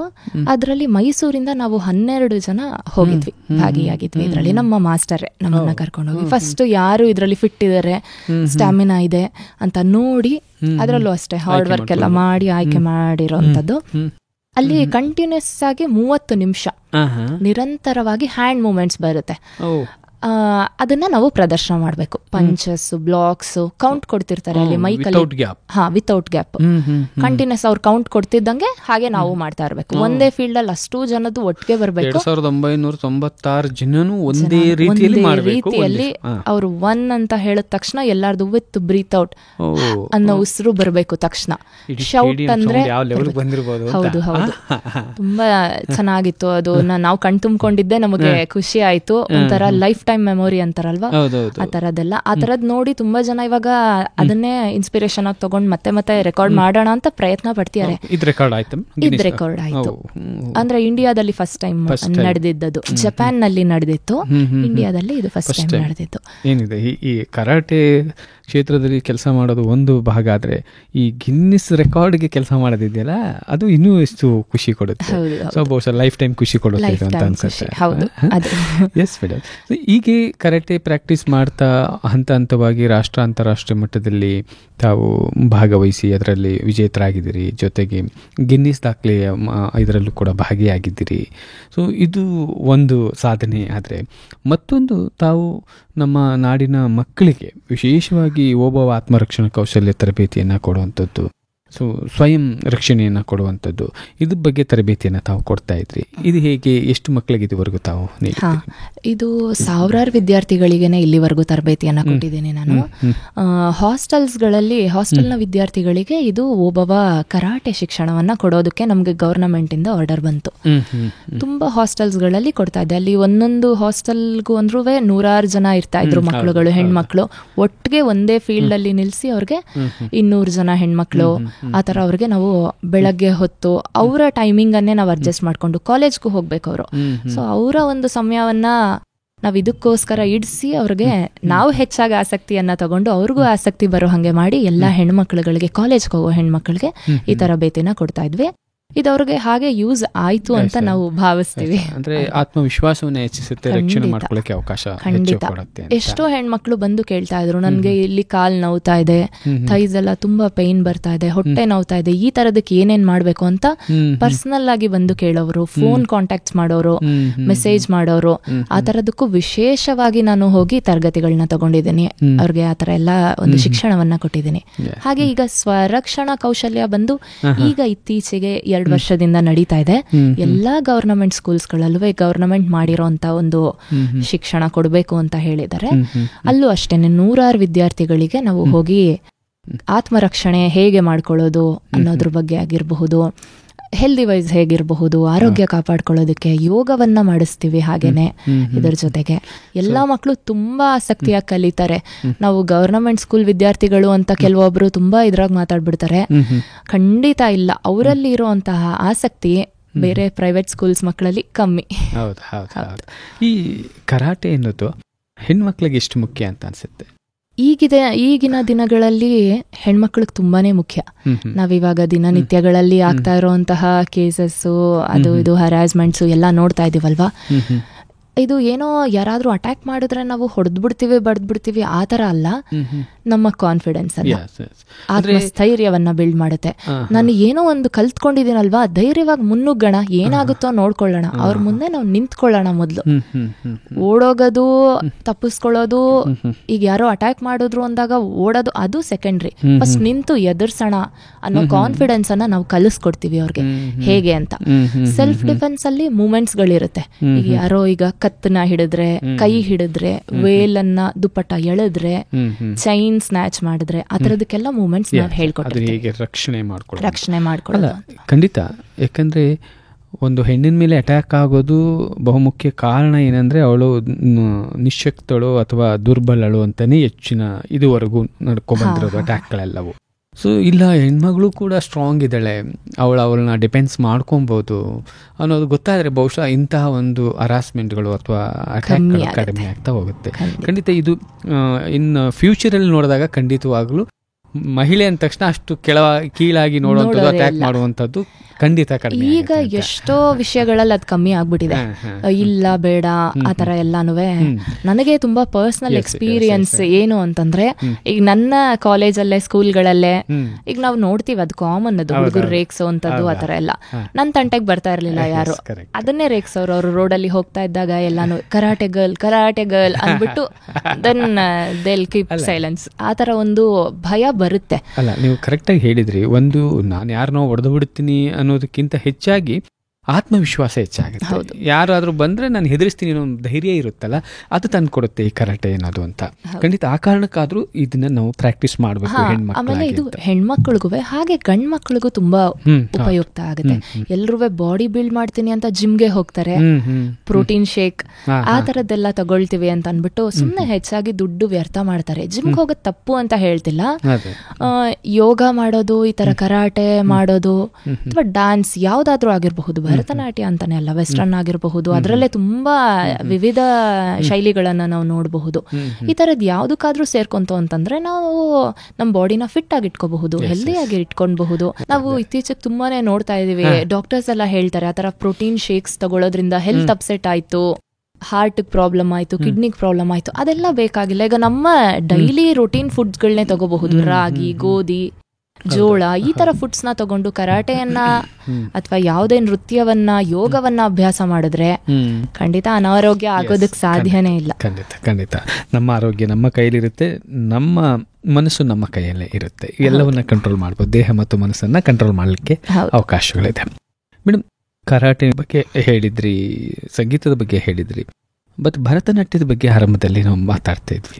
ಸೊ ಹೇಗೆ ಭರತನಾಟ್ಯವನ್ನ ಈ ಕರಾಟೆ ಜೊತೆಯಲ್ಲಿ ಹೇಗೆ ತಗೊಂಡ್ಬಂದಿದ್ದೀರಿ? ಪ್ರಸ್ತುತ ಭರತನಾಟ್ಯದಲ್ಲಿ ತಮ್ಮ ಹೇಗೆ ಕೆಲಸ ನಡೀತಾ ಇದೆ? ಭರತನಾಟ್ಯದಲ್ಲಿ ನಾನು ವಿದ್ವತ್ತನ್ನು ಮಾಡ್ಕೊಂಡಿದ್ದೀನಿ. 2016ರಲ್ಲಿ ವಿದ್ವತ್ತನ್ನು ಮುಗಿಸ್ಕೊಂಡೆ. ಆ ನಂತರ ನಾನು ಕಾಲೇಜಲ್ಲಿ ಲೆಕ್ಚರರ್ ಆಗಿ ನಟರಾಜ PU ಕಾಲೇಜಲ್ಲಿ ವರ್ಕ್ ಮಾಡಿದೆ. ನಂತರ ನಾನು ಮತ್ತೆ ಭರತನಾಟ್ಯದ ಕ್ಷೇತ್ರಕ್ಕೆ ವಾಪಸ್ ಬಂದ್ಬಿಡ್ಬೇಕು ಅಂತ ಮನಸ್ಸು ಎಳೀತಾ ಇತ್ತು. ಈ ಕ್ಷೇತ್ರದಲ್ಲೇ ಏನೋ ಒಂದು ಸಾಧನೆ ನನಗೋಸ್ಕರ ಕಾಯ್ತಾ ಇದೆ, ಒಂದು ಶಕ್ತಿ ಇದೆ ಅದರಲ್ಲಿ ಅಂತ ಅಂದ್ಬಿಟ್ಟು ಮತ್ತೆ ಲೆಕ್ಚರಿಂಗ್ ಫೀಲ್ಡ್ ಅನ್ನ ಬಿಟ್ಟು ಮತ್ತೆ ಭರತನಾಟ್ಯಕ್ಕೆ ಬಂದು MA ಮಾಡಿದೆ ನಾನು. ಕರ್ನಾಟಕ ಸ್ಟೇಟ್ ಡಾಕ್ಟರ್ ಗಂಗೂಬಾಯಿ ಹಾನ್ಗಲ್ ವಿಶ್ವವಿದ್ಯಾಲಯದಲ್ಲಿ ಮಾಡ್ಕೊಂಡೆ ನಾನು. ಆ ಒಂದು ಎಕ್ಸ್ಪೀರಿಯನ್ಸ್ ಹೇಳ್ಬೇಕಂತಂದ್ರೆ ತುಂಬಾನೇ ಚೆನ್ನಾಗಿತ್ತು. ಅಲ್ಲಿನ ಪ್ರೊಫೆಸರ್ಸ್ ಆಗಿರಬಹುದು, ಟೀಚರ್ಸು, ಆಫೀಸ್ ಸ್ಟಾಫ್ಸು ಎಲ್ಲ ತುಂಬಾ ಎನ್ಕರೇಜಿಂಗ್ ಆಗಿದ್ರು. ಮುಖ್ಯವಾಗಿ ನಮ್ಮ ಗುರುಗಳು ಉಷಾ ವೇಣುಗೋಪಾಲ್ ಅವರು ಈಗ 2 ವಾರಗಳಾಗಿದೆ ಅವರು ದೈವಾಧೀನರಾಗಿದ್ದಾರೆ. ಅವರಂತೂ ತುಂಬಾ ನನಗೆ ಸಪೋರ್ಟ್ ಮಾಡ್ತಾ ಇದ್ರು ಎಲ್ಲ ವಿಷಯದಲ್ಲೂ. ಸೇರ್ಕೊ, ನೀನು MA ಮಾಡು, ಈ ಫೀಲ್ಡ್ ಅಲ್ಲೇ ಏನಾದ್ರೂ ಅಚೀವ್ ಮಾಡು. ಅವರೇ ಮೊದಲಿಗೆ ನಮ್ಮ ಕೊಳ್ಳೇಗಾಲದಲ್ಲಿ ನೃತ್ಯ ತರಬೇತಿಯನ್ನ ಶುರು ಮಾಡಿದ್ದು. ನಂತರ ಆ ಕ್ಲಾಸ್ ಅನ್ನ ನಮಗೆ ಕೊಟ್ಟಿದ್ದು. ಅದನ್ನ ನಾನು ಹಾಗೆ 100 ವಿದ್ಯಾರ್ಥಿಗಳಿಗೆ ಪಾಠ ಹೇಳ್ಕೊಡ್ಬೇಕು ಅಂತ ಅನ್ಬಿಟ್ಟು ಅವ್ರು ಬರೋದು ನಿಲ್ಸಿದ್ರು ಅನಾರೋಗ್ಯದ ಕಾರಣದಿಂದ. ನಂತರ ಅದನ್ನ ನಾನು ಹಂಗೆ ಕಂಟಿನ್ಯೂ ಮಾಡ್ಕೊಂಡು ಹೋಗಿದ್ದೀನಿ. ಇವತ್ತು ಅಷ್ಟೇ 100 ವಿದ್ಯಾರ್ಥಿಗಳು ಬರ್ತಾ ಇದ್ದಾರೆ, ಕಂಟಿನ್ಯೂ ಕೊಳ್ಳೇಗಾಲದಲ್ಲಿ. ಮೈಸೂರಿನಲ್ಲಿ ಏನಾದ್ರು ಪ್ರಾಕ್ಟೀಸ್ ಮಾಡ್ತಿಲ್ವಾ? ಇಲ್ಲ, ಮೈಸೂರಲ್ಲಿ ಏನೂ ಇಲ್ಲ. ಇಲ್ಲಿ ಕಾರ್ಯಕ್ರಮಗಳಿತ್ತು ಅಂತಂದ್ರೆ ದಸರಾ ಟೈಮಲ್ಲಿ ಆಗಿರಬಹುದು, ಅಲ್ಲೆಲ್ಲ ಹೋಗ್ತೀವಿ. ಮುಂದಕ್ಕೆ ಇಲ್ಲಿ ಒಂದು ತರಗತಿಗಳನ್ನ ಮಾಡೋಕೆ ಇದೆ. ಬಟ್ ಆದ್ರೆ ನನಗೆ ಅಲ್ಲಿ ಕೊಳ್ಳೇಗಾಲದ ವಿದ್ಯಾರ್ಥಿಗಳೇ ಹೆಚ್ಚಿನ ಸಂಖ್ಯೆಯಲ್ಲಿ ಇರೋದ್ರಿಂದ, ಕರಾಟೆ, ಸಂಗೀತ, ನೃತ್ಯ ಅಂತ ವಿದ್ಯಾರ್ಥಿಗಳಿರೋದ್ರಿಂದ ಕಾರ್ಯಕ್ರಮ ಬಂದಾಗ 2 ಕ್ಲಾಶಸ್ ಆಗ್ಬಿಡುತ್ತೆ. ನೀವು ಕೇಳಿದ್ರಿ ಕರಾಟೆ ನೃತ್ಯ ಹೇಗೆ ಬ್ಯಾಲೆನ್ಸ್ ಮಾಡ್ಕೊಂಡು ಹೋದ್ರಿ ಅಂತ. ಆರಂಭದಲ್ಲಿ ತುಂಬಾನೇ ಕಷ್ಟ ಆಗೋಯ್ತು. ಕಾರ್ಯಕ್ರಮಗಳು ಬಂತು ಅಂತಂದ್ರೆ ಇತ್ಲಾಗೆ ಕರಾಟೆನೂ ಬಂದ್ಬಿಡೋದು, ನೃತ್ಯನೂ ಬಂದ್ಬಿಡೋದು. ಹೆಂಗೆ ಮ್ಯಾನೇಜ್ ಮಾಡೋದು? 2ಕ್ಕೂ ಹೋಗ್ಬೇಕು ನಾನು, 2 ಇಂಪಾರ್ಟೆಂಟ್ ನನ್ಗೆ ಅಂತ ಅನ್ಬಿಟ್ಟು ತುಂಬಾ ಸಲ ನಾನು ನಮ್ಮ ತಾಯಿ ಹತ್ರ ಹೇಳ್ಕೊಂಡು ಹತ್ತಿದೀನಿ ಕೂಡ. ನನ್ಗೆ 2 ಮ್ಯಾನೇಜ್ ಮಾಡಕ್ ಆಗ್ತಾ ಇಲ್ಲ, ನನ್ ಯಾಕೆ ಇಷ್ಟ ದಿನ ಹೋಗಕ್ ಬಿಟ್ಟೆ ನೀನು ಅಂತ ಆ ಟೈಮಲ್ಲಿ ಹೇಳ್ತೀನಿ ನಾನು. ಅದು ಮುಗ್ದು ಒಳ್ಳೆ ಔಟ್ಪುಟ್ ಬಂತು ಅಂತ ಅಂದಾಗ ಖುಷಿಲಿ ಆ ಮಾತೆ ಮರ್ತೋಗ್ತಾ ಇತ್ತು ನನ್ಗೆ. ಆದ್ರಿಂದ ನಾನು ವಿದ್ವತ್ ಮಾಡ್ಕೊಂಡ್ಮೇಲೆ ನಾನು ಎಕ್ಸಾಮಿನರ್ ಆಗಿ ಹೋಗ್ದೆ. ಎಲ್ಲ ಪರೀಕ್ಷೆಗಳಲ್ಲಿ ನನ್ನ ಜಡ್ಜ್ ಆಗಿ ಕರೆಸ್ತಾ ಇದ್ರು. ಅದೆಲ್ಲ ಒಂದು ಖುಷಿ ಕೊಡುವಂತಹ ವಿಷಯಗಳು. ಆತರ ಹೋಗಿ ಕೊರಿಯೋಗ್ರಫೀಸ್ಗೆ ಕರೆಸ್ತಾ ಇದ್ರು. ಸುತ್ತೂರು ಮಠಗಳಲ್ಲಿ, ಹಾಗೆ ಮೈಸೂರು, ಚಾಮರಾಜನಗರ, ಬೇರೆ ಬೇರೆ ಬೆಂಗಳೂರು, ಎಲ್ಲ ಊರುಗಳಿಗೂ ನನ್ಗೆ ಗೊತ್ತೇ ಇಲ್ಲ. ಯಾರಾದ್ರೂ ಕಾಂಟ್ಯಾಕ್ಟ್ ಮಾಡ್ಬಿಟ್ಟು ಬರ್ತೀರಾ ಅಂತ ಕೇಳೋರು. ನಾನು ಓದ್ತಾ ಇರುವಾಗ್ಲೇ, ಸ್ಕೂಲ್ ಡೇಸ್ ಅಲ್ಲಿ ಇದ್ದಾಗಲೇ ತುಂಬಾ ಸ್ಕೂಲ್ಸ್ಗಳಿಗೆ ಕೊರಿಯೋಗ್ರಫಿಗೆ ಹೋಗ್ತಾ ಇದ್ದೆ. ಸೊ ಈ ಕರಾಟೆ ಮತ್ತು ಭರತನಾಟ್ಯ 2 ಸಾಮ್ಯತೆ ಇದೆಯಾ ಈ ಎನರ್ಜಿ ಲೆವೆಲ್ ಅಲ್ಲಿ ನೋಡುವಾಗ? ಹಿಂಗೆ ಎರಡಕ್ಕೂ ಎನರ್ಜಿ ಬೇಕು ಅಂತ? 2ಕ್ಕೂ ಎನರ್ಜಿ ಬೇಕು.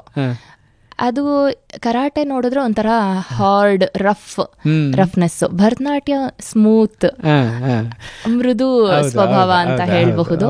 ನನ್ನನ್ನು ನಾನು ಫುಲ್ ಸ್ವಿಚ್ ಓವರ್ ಮಾಡ್ಕೋಬೇಕು. ಭರತನಾಟ್ಯಕ್ಕೆ ಬಂದಾಗ ನಾನೇ ಬದಲಾಗಿ ನಿಂತ್ಕೋಬೇಕು, ಕರಾಟೆಗೆ ಹೋಗ್ತಿದ್ದಾಗ ನಾನು ರಫ್ ಅಂಡ್ ಟಫ್ ಆಗಿ ನಿಂತ್ಕೋಬೇಕು.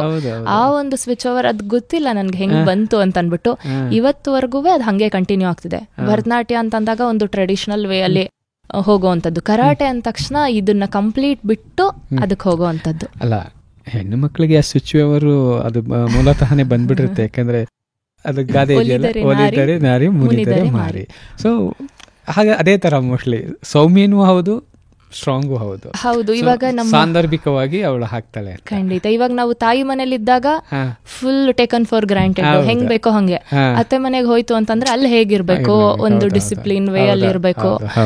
ಈ ಒಂದು ವಿಷಯದಲ್ಲಿ ಹೇಳ್ಬೇಕು ಅಂತಂದ್ರೆ ನನ್ನ ಹಸ್ಬೆಂಡ್ ನನಗೆ 4 years ಆಗಿದೆ ಮ್ಯಾರೇಜ್ ಆಗಿ. ಅವರು ಎಲ್ಲಾ ಹಂತದಲ್ಲೂ ನನ್ನ ತಾಯಿ ಹೇಗೋ ಹಾಗೇನೆ ಅವರು ಸಪೋರ್ಟ್ ಮಾಡ್ಕೊಂಡು ಬಂದಿದ್ದಾರೆ.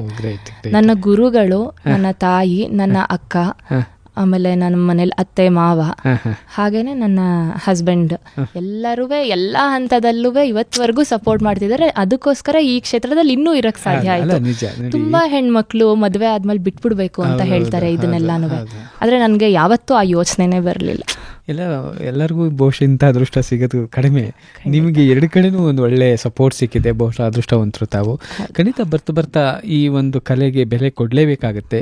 ಅದು ತಾಯಿ ಮನೆ ಆಗಲಿ ಅತ್ತೆ ಮನೆ ಆಗಲಿ, ಬಹುಶಃ ಎಲ್ಲರೂ ಈಗ ಅರ್ಥ ಮಾಡ್ಕೊಳ್ತಿದ್ದಾರೆ ಅಂತ ನಾನು ಭಾವಿಸ್ಕೊಳ್ತೇನೆ.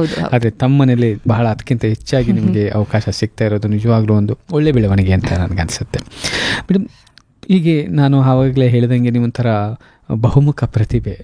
ಕೇವಲ ಒಂದು ಕ್ಷೇತ್ರದಲ್ಲಿ ತೊಡಗಿಸ್ಕೊಳ್ಳೋದನ್ನು ನೋಡಿದ್ದೀವಿ ಹೆಣ್ಮಕ್ಳು, ಬಟ್ ಹಲವು ಕ್ಷೇತ್ರಗಳಲ್ಲಿ ಸಮಾನವಾದ ನ್ಯಾಯವನ್ನು ಕೊಡ್ತಾ ಬರ್ತಾ ಇರೋದು ಬಹುಶಃ ಕೆಲವೇ ಜನರಲ್ಲಿ ತಾವು ಕೂಡ ಒಬ್ಬರು. ಭರತನಾಟ್ಯ ಮತ್ತು ಕರಾಟೆಯಲ್ಲಿ ಸಮಾನವಾದ ಒಂದು ಸಮಯವನ್ನು ಕೊಡ್ತಾ ಬರ್ತಾ ಇದ್ದೀರಿ. ಸೊ ಇದರ ಜೊತೆಯಲ್ಲಿ ತಾವು ಆ್ಯಂಕರ್ ಆಗು ಕೆಲಸ ಮಾಡಿದಿರಿ TV ಚಾನಲಲ್ಲಿ, ಜೊತೆಗೆ ಮ್ಯಾಜಿಕ್ ಶೋ ಕೂಡ ಮಾಡಿದಿರಿ. ಇದು ಹೆಂಗೆ ಬಂತು ಅಂತ ಈ ಕಲೆ? ನಾನು ಡಿಗ್ರಿ ಓದ್ತಾ ಇದ್ದಾಗ ಮೊದಲಿಂದ ಬಾಲ್ಯದಿಂದ ಕೊಳ್ಳೇಗಾಲದಲ್ಲೇ ಇದ್ದಿದ್ದು, ಶಿಕ್ಷಣ ಎಲ್ಲ ಮಾಡಿದ್ದು ಪ್ರಾಥಮಿಕ ಹಂತದಲ್ಲಿ ಸ್ಕೂಲ್ ಲೆವೆಲ್ PU ತನಕನೂ ವಾಸವ್ಯ ವಿದ್ಯಾ ಕೇಂದ್ರದಲ್ಲಿ ಓದಿದ್ದು. ನಂತರ ನಿಸರ್ಗ PU ಕಾಲೇಜಲ್ಲಿ ಓದಿದ್ದು. ಆವಾಗ ಡಿಗ್ರಿ ಓದ್ತಾ ಇರೋಂತಹ ಸಂದರ್ಭದಲ್ಲೇ ನಮ್ಮ ಕೊಳ್ಳೇಗಾಲದಲ್ಲೇ TV1 ಅಂತ ಒಂದು ಚಾನಲ್ ಇತ್ತು, ಲೋಕಲ್ ಚಾನಲ್. ಸೊ ಅಲ್ಲಿ ಆಂಕರಿಂಗ್ಗೆ ಕಾಲ್ ಮಾಡಿದ್ರು. ಇಂಟ್ರೆಸ್ಟ್ ಆಯ್ತು, ಏನಾದ್ರೂ ಒಂದು ಪ್ರಯತ್ನ ಇದರಲ್ಲೂ ಪಡಬಹುದೇನೋ, ಸಮಯ ಸಿಕ್ಕಿದಾಗ ಹೋಗ್ಬೋದೇನೋ, ನನ್ನ ಟೈಮಿಗೆ ಅಡ್ಜಸ್ಟ್ ಆಗುತ್ತೇನೋ ಅನ್ನೋಂತಹ ಒಂದು ಥಾಟ್ ಬಂತು ನನಗೆ. ಹೋಗೋಣ ಅಂತ ಹೋದೆ. ದೆನ್ ಅಲ್ಲಿ ಆಡಿಷನಲ್ಲಿ ನಾನು ಸೆಲೆಕ್ಷನ್ ಆಯಿತು. ಸೊ ದೆನ್ ವೀಕ್ಲಿ 2 days ಹೋಗಿ ಲೈವ್ ಶೋಸ್ ಮಾಡ್ಕೊಡೋವಂಥದ್ದು. ಯಾವುದಾದ್ರೂ ಹಬ್ಬಗಳಿತ್ತು ಅಂದರೆ ದೇವಸ್ಥಾನಗಳಲ್ಲಿ ಹೇಗೆ ಕಾರ್ಯಕ್ರಮ ನಡೀತಾ ಇದೆ ಅದು ಇದು ಆ ಥರದ್ರ ಬಗ್ಗೆ ಅಲ್ಲಿ ಪೂಜೆ ಮಾಡೋರ ಹತ್ರ ಹೋಗಿ ಒಂದು ಪ್ರೋಗ್ರಾಮನ್ನು ಮಾಡುವಂಥದ್ದು. ಎಲ್ಲ ಮನೆಗಳಲ್ಲೂ ವರಮಹಾಲಕ್ಷ್ಮಿ ಹಬ್ಬ, ಗೌರಿ ಹಬ್ಬಗಳಲ್ಲಿ ಹೇಗೆ ಈ ಒಂದು ತಯಾರಿನ ನಡೆಸಿದ್ದೀರಾ ಅಂತ ಕೇಳೋವಂಥದ್ದು. ಈ ಥರ ಸ್ಪೆಷಲ್ ಪ್ರೋಗ್ರಾಮ್ಸ್ಗಳನ್ನು ಮಾಡೋದು. ಟೈಮ್ ಸಿಕ್ಕಿದಾಗ ಬನ್ನಿ ಅಂತ ಹೇಳ್ತಾ ಇದ್ರು. ತುಂಬ ಅವರು ಅಷ್ಟೇ ಚಾನಲ್ ಅವರು ಎನ್ಕರೇಜಿಂಗ್ ಆಗಿ. ಅಲ್ಲ, ಒಂದು ಅದರಲ್ಲಿ ಮುಂದುವರಿತಿರೋ ಅಥವಾ ಮುಂದುವರಿಯಲ್ವೋ ಅನ್ನೋದು ಬೇರೆ ಪ್ರಶ್ನೆ. ಆದರೆ ಆ ಕ್ಷೇತ್ರದಲ್ಲೂ ನಿಮ್ಗೆ ಕೌಶಲ್ಯ ಇದೆ ಅನ್ನೋದೇ ದೊಡ್ಡ ವಿಷಯ ಇದೆ. ಅದನ್ನು ಮಾಡಬಹುದು ಅಂತ ನನಗೆ ಅನ್ನಿಸ್ತು. ನಂತರ ಮ್ಯಾಜಿಕ್ ನಾನು ಅದು ಅಷ್ಟೇ 2005 ಶುರು ಮಾಡ್ಕೊಂಡಿದ್ದು. ನಾನು ಅವಾಗ ಕಲ್ತಿದ್ದು ಮೈಸೂರಲ್ಲಿ. ನಾನು ಇದ್ದಿದ್ದು ಕೊಳ್ಳೇಗಾಲ.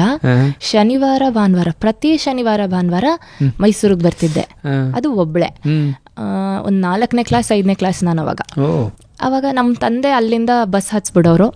ಇಲ್ಲಿ ನಮ್ಮ ಗುರುಗಳು ರಾಜ್ ಭಟ್ ಅಂತ ಹೇಳಿ ಅವರು ನನ್ನನ್ನು ಇಲ್ಲಿ ಬಸ್ ಇಳಿಸ್ಕೊಂಡು ಕ್ಲಾಸಿಗೆ ಕರ್ಕೊಂಡು ಹೋಗೋರು, ಕ್ಲಾಸ್ ಮಾಡಿಕೊಡೋರು. ಮ್ಯಾಜಿಕ್ ಎಲ್ಲಾದ್ರೂ ಪ್ರೋಗ್ರಾಮ್ ಇದ್ರೆ ಕೊಡ್ಸೋರು. ಶೋಸ್ಗಳೆಲ್ಲ ತುಂಬಾ ಅವ್ರ ಜೊತೆಗೂ ಸೇರಿ ಎಲ್ಲ ಕಡೆ ಕೊಟ್ಟಿದ್ದೀನಿ. ಈಗಲೂ ಎಲ್ಲಾದ್ರೂ ಕೇಳಿದ್ರೆ ಯಾರಾದ್ರೂ ಶೋಸ್ಗಳನ್ನ ಕೊಡ್ತೀನಿ. ಅದು ತುಂಬಾ ಕಮ್ಮಿ ಶೋಸ್. ಬಟ್ ಆದ್ರೆ ಎಲ್ಲಾ ಕಲೆಗಳು ನಿಮ್ಮೊಳಗಡೆ ಇದೆ, ಸಮಯಕ್ಕೆ ಅನುಗುಣವಾಗಿ ಹೊರಗಡೆ ಬರುತ್ತೆ. ಹೌದು. ಆವಾಗ ಗುರುಗಳು ಕರೆದು ಫೋನ್ ಮಾಡಿ ಏನಾದ್ರೂ ಬಾಮ್ಮ ಅಂತ ಹೇಳಿದ ತಕ್ಷಣ ರೆಡಿ ಆಗ್ಬಿಡುತ್ತೆ. ಅವಾಗ ಡಾನ್ಸು, ಕರಾಟೆ, ಸಂಗೀತ ಮರ್ತೋಗ್ಬಿಡೋದು ನನ್ಗೆ. ಈಗ ಮ್ಯಾಜಿಕ್ ಅಂದ ತಕ್ಷಣ ಮ್ಯಾಜಿಕ್ ಹೋಗೋದು, ಕರಾಟೆ ಅಂದ ತಕ್ಷಣ ಕರಾಟೆಗೆ ಹೋಗೋದು. ದೆನ್ ನಾನು ಕೀಬೋರ್ಡ್ ಕಲಿತಾ ಇದ್ದೆ ಚಿಕ್ಕನ್ನಲ್ಲಿ. ಆದ್ರೆ ಗುರುಗಳು ಬೇರೆ ಊರಿಗೆ ಶಿಫ್ಟ್ ಆದ ಕಾರಣದಿಂದ ನಾನು ಕಂಟಿನ್ಯೂ ಮಾಡಕ್ಕಾಗ್ಲಿಲ್ಲ. ಅದುವೇ ಒಂದು ಹಲವಾರು ಪ್ರೋಗ್ರಾಮ್ಸ್ ಗಳನ್ನ ಕೊಟ್ಟಿದ್ದೀನಿ ಕೀಬೋರ್ಡ್. ಚಿಕ್ಕ ವಯಸ್ಸಲ್ಲಿ ಇನ್ನೊಂದು ಇಂಟ್ರೆಸ್ಟ್ ಏನು ಅಂತಂದ್ರೆ ನಮ್ಮ ತಂದೆಗೆ ನಾಟಕ ಎಲ್ಲ ಮಾಡಿ ಅಭ್ಯಾಸ ಇತ್ತು. ನಾನು ಚಿಕ್ಕನ್ನಲ್ಲಿ ನಾಟಕವನ್ನ ಮಾಡ್ತಾ ಇದ್ದೆ. ಭಕ್ತ ಪ್ರಹ್ಲಾದದಲ್ಲಿ ಪ್ರಮುಖ ಪಾತ್ರದಲ್ಲೇ ಇದೆ. ಪ್ರಹ್ಲಾದನ್ ಪಾತ್ರ ಮಾಡಿದ್ದೆ ನಾನು. 2-3 ವರ್ಷ ಮಾಡಿದ್ದೀನಿ. ಶನಿ ಮಹಾತ್ಮೆಲಿ ಈ ತರ ನಾಟಕಗಳಲ್ಲಿ ನಮ್ಮ ತಂದೆಗೆ ಅವಾಗ ತುಂಬಾ ಅದೆಲ್ಲ ಆಸಕ್ತಿ ಇತ್ತು. ಅವರು ಮಾಡಿದ್ರು ಡ್ರಾಮಾಗಳನ್ನೆಲ್ಲ. ಬಹುಶಃ ನಿಮ್ಗೆ ಅವಾಗ್ಲಿಂದನೇ ಈ ಒಂದು ಸ್ಟೇಜ್ ಫಿಯರ್ ಹೋಗಿದೆ, ಸ್ಟೇಜ್ ಬರುವಂತ ಅವಕಾಶಗಳು ಕೂಡ ಅಲ್ಲಿಂದನೇ ಆರಂಭ ಆಗಿದೆ. ಬಟ್ ನಿಮ್ಮ ತಂದೆ ತಾಯಿ ಕೆಲವು ವಿಚಾರವನ್ನು ಒತ್ತಡವಾಗಿ ಹೇಳಿದ್ರು ಕೂಡ ಬಹುಶಃ ಇವತ್ತಿನ ದಿನಕ್ಕೆ ಅವರು ಅವತ್ತು ಮಾಡಿದ್ದಕ್ಕೆ ಪ್ರತಿಫಲವಾಗಿ ಈ ದಿನ ಮೆಟ್ಲಲ್ಲಿ ಹೇರಿದ್ದೀರಿ. 2010 ನಮ್ಮ ತಂದೆ ತೀರ್ಕೊಂಡ್ರು. ಅದಾದ್ಮೇಲೆ ನಮ್ಮ ತಾಯಿಗೆ ಅನ್ನಿಸ್ತಾ ಇತ್ತು, ಇವಳು ಇಷ್ಟೆಲ್ಲ ಮಾಡ್ತಿದ್ದಾಳಲ್ವಾ, ಇದನ್ನ ಮುಂದುವರ್ಸೋದು ಹೇಗೆ. ಸ್ವಲ್ಪ ಫಿನಾನ್ಷಿಯಲಿ ಇಂಬ್ಯಾಲೆನ್ಸ್ ಆಗೋಯ್ತು, ಮನೇಲಿ ಪ್ರಾಬ್ಲಮ್ ಆಯ್ತು. ಸ್ಕೂಲು, ಕಾಲೇಜು, ನಮ್ಮ ಸಿಸ್ಟರು ಇದ್ದಿದ್ರಿಂದ ಅವ್ರನ್ನೂ ಓದಿಸಿ ಇವಳನ್ನ ಕಂಟಿನ್ಯೂ ಮಾಡ್ಸೋದಾ ಬೇಡವಾ ಹೇಗೆ ಅಂತ ತುಂಬಾ ಕಷ್ಟಪಟ್ಟರು. ಆ ಟೈಮಲ್ಲಿ ಕಷ್ಟಪಟ್ಟು ಹೆಂಗಾದ್ರೂ ಪರವಾಗಿಲ್ಲ ಇವಳನ್ನ ಹಿಂಗೆ ಮುಂದುವರಿಸ್ಬೇಕು, ಇವತ್ತು ಇದು ಮುಂದುವರೆದ್ರೆ ಮುಂದಕ್ಕೆ ಏನಾದ್ರೂ ಒಂದು ಫಲ ಸಿಕ್ಕುತ್ತೆ, ಅವಳಿಗೆ ಖುಷಿ ಆಗುತ್ತೆ ಅನ್ನೋದನ್ನ ತಲೆಯಲ್ಲಿ ಇಟ್ಕೊಂಡು ಮುಂದುವರ್ಸಿದ್ರು. ನಮ್ಮ ತಂದೆ ಯಾವ ಕಾರ್ಯಕ್ರಮಕ್ಕೂ ಅವರು ಬರ್ತಾ ಇರ್ಲಿಲ್ಲ, ಬಟ್ ನಾನು ಕಲಿತಾ ಇದ್ದಿದ್ದಕ್ಕೆ ಯಾವ್ದಕ್ಕೂ ಬೇಡ ಅಂತ ಇರ್ಲಿಲ್ಲ. ಅವರಿಗೆ ಸಮಯ ಸಿಗ್ತಾ ಇರ್ಲಿಲ್ಲ. ಅವರು ಬಸ್ ಕಂಡಕ್ಟರ್ ಆಗಿದ್ರು ಪ್ರೈವೇಟ್ ಬಸ್ ನಲ್ಲಿ. ಸೊ ಅವಾಗ ಬರಕ್ ಆಗ್ತಾ ಇರ್ಲಿಲ್ಲ, ನೈಟ್ ಶಿಫ್ಟ್ಸ್ ಅದು ಇದು ಆ ತರ ಡ್ಯೂಟಿ ಇತ್ತು. ಬಟ್ ಕಾರ್ಯಕ್ರಮ ಇತ್ತು ಅಂತಂದ್ರೆ ಈಗ ಫೋಟೋಸ್ಗಳು ಬಂದ್ರೆ ಊರಿಗೆಲ್ಲ ತೋರ್ಸ್ಕೊಂಡ್ ಬಂದ್ಬಿಡೋರು ಖುಷಿಲಿ. ಸಾಧನೆ ಮಾಡಿದ್ರೆ ಪೇರೆಂಟ್ಸ್ಗೆ ತುಂಬಾ ಖುಷಿ ಆಗೋದು.